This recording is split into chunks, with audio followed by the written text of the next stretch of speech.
Olá, seja bem-vindo para mais um Evangelho. Que a paz e a luz de Jesus nos envolvam hoje e sempre. Hoje trouxemos uma carta de Paulo aos Colossenses, capítulo 2, versículo 4. E ele nos diz assim: Digo isto para que ninguém vos engane com argumentos capciosos. Nós vamos falar hoje sobre engano. E quando Paulo diz aqui que ninguém vos engane, não é? Engano é o erro que se comete ao agir, ao falar, ao pensar, por descuido ou ignorância. E capciosos, não é? Que ele nos diz com argumentos capciosos, que tem argúcia para induzir a um erro, para nos induzir a um erro, não é? Aquela pessoa ardilosa, enganosa. Então temos que ter cuidado com o engano e com os erros que cometemos. Necessitamos prestar atenção em tudo, não é? E Paulo disse isso como advertência aos colossenses e que serve perfeitamente para nós, alertando-os a terem fé e também quanto aos erros, pois estavam sofrendo ataques de homens com suas filosofias vãs. Não é?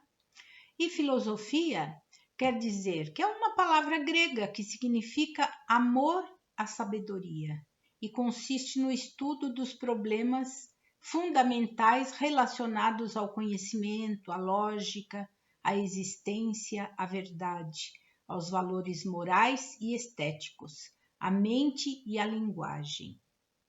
Então, tem muitos que se aproveitam realmente desse pensamento que tem, não é?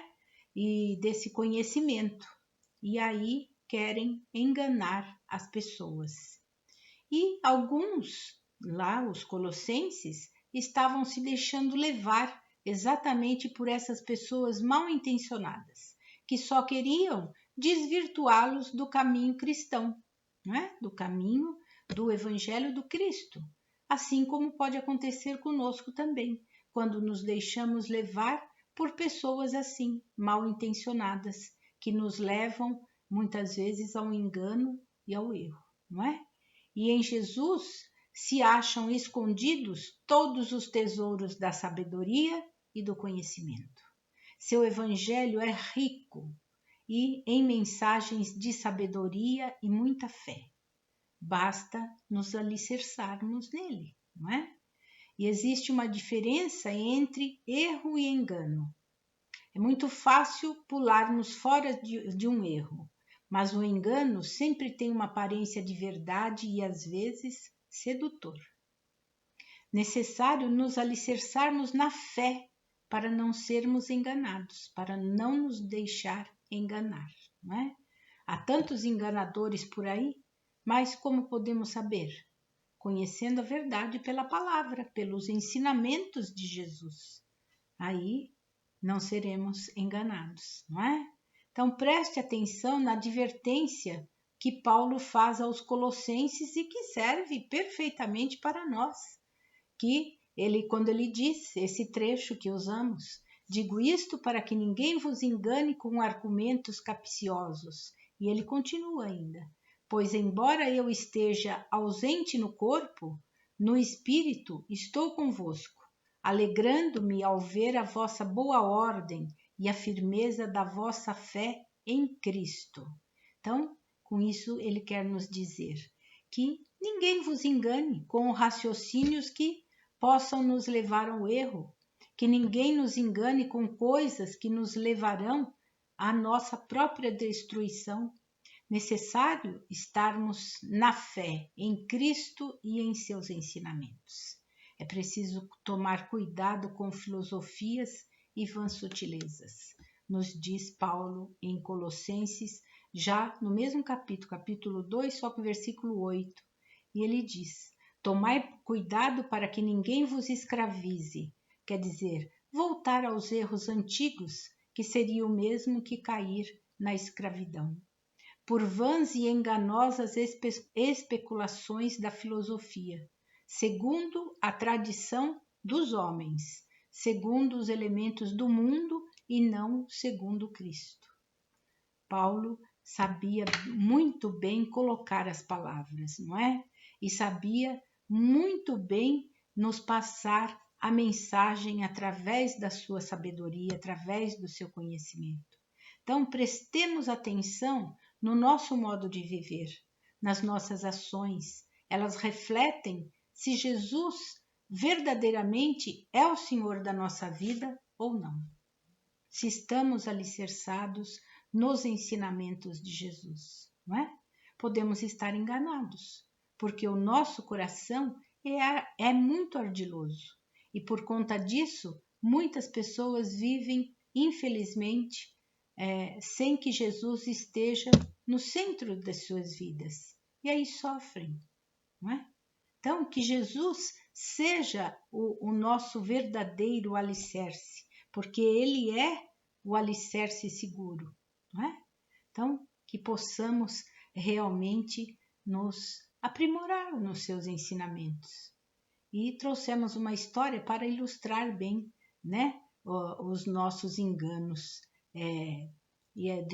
Quem assina essa mensagem é Paulo Eduardo.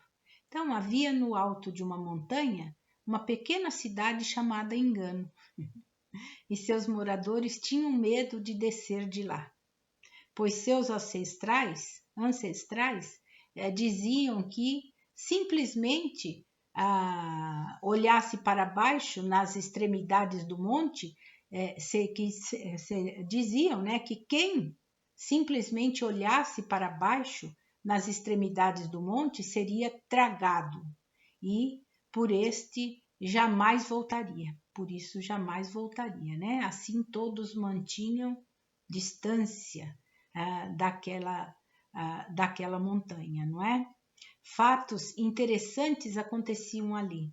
Um deles é de que não havia grades nas celas da prisão. O que tinha era um grande cartaz em frente de cada uma escrito: "Você está preso".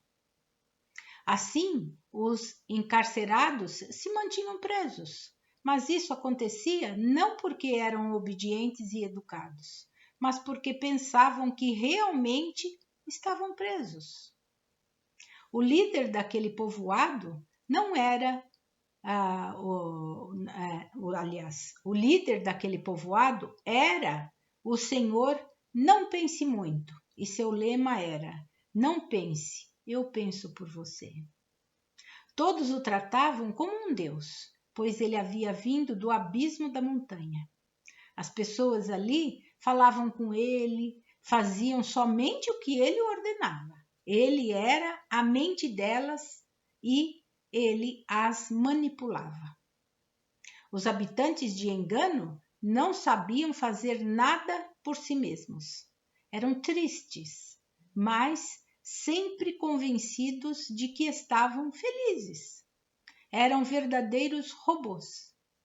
O Senhor Não Pense Muito dizia-lhes tudo o que fazer. E isso era com todo o povo, sendo que os seus antepassados os haviam ensinado a viver daquela maneira. O Sr. João se aproveitava da situação. Todos com seus medos não entendiam que, na verdade, não haviam deixado de pensar, mas pensavam que tudo dito a eles era verdadeiro, não é? Certo dia, um homem já velho, triste com a sua vida, resolveu por si mesmo ir até a extremidade da montanha. Queria saber o que tinha ali. Afinal, não tinha o que perder. Chegou-se com medo, fechou os olhos e lentamente os abriu, e num instante contemplou um lindo cenário, o que jamais tinha visto. Viu florestas, rios, casas e pessoas. Afinal, o que era aquilo? Seria um delírio por sua velhice? Achegou-se para trás, deu um frágil sorriso, se sentou e começou a pensar em tudo o que lhe havia sido dito. Então percebeu naquele momento que sentia algo que nunca antes houvera sentido. Ele estava confuso. Porém, sentiu algo novo crescendo dentro dele a cada instante. Era o seu entendimento. Agora, pela primeira vez em toda a sua vida, pensou por si próprio. Permaneceu naquele lugar por mais ou menos 2 dias. E nesse tempo imaginou como seria bom se todos os demais soubessem a verdade. Decorrido aquele tempo ali, pensava em como levar o conhecimento aos demais da sua descoberta.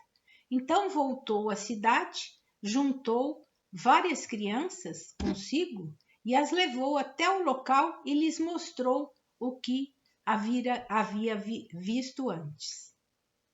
As crianças ficaram muito alegres. Voltaram até a cidade. O velho homem foi até a praça e gritou bem alto, ainda que sua voz fosse fraca devido à idade. Existem outros lugares além de engano, e eu o chamei entendimento.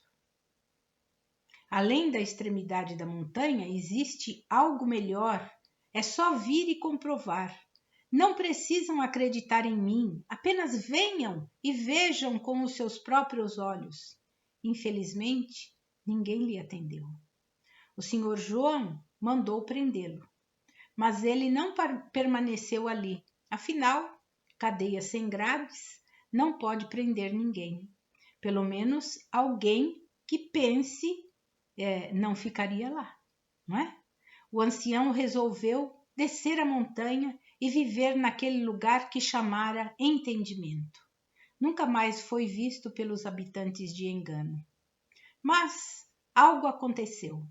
Aquelas crianças que haviam visto a verdade e cresceram com ela, revolucionaram aquela cidade e lhe deram um novo nome: Sabedoria. Tinham um novo líder, um daqueles que vira o entendimento. Seu nome era Mestre e seu lema era: aprenda comigo, pense comigo e chegue a uma conclusão. Então, que possamos sempre estar alicerçados em Jesus, nos seus ensinamentos, com muita fé, muita sabedoria, muito entendimento, para termos discernimento e não cairmos no engano. Então, que Jesus abençoe você e toda a sua família. Muita paz.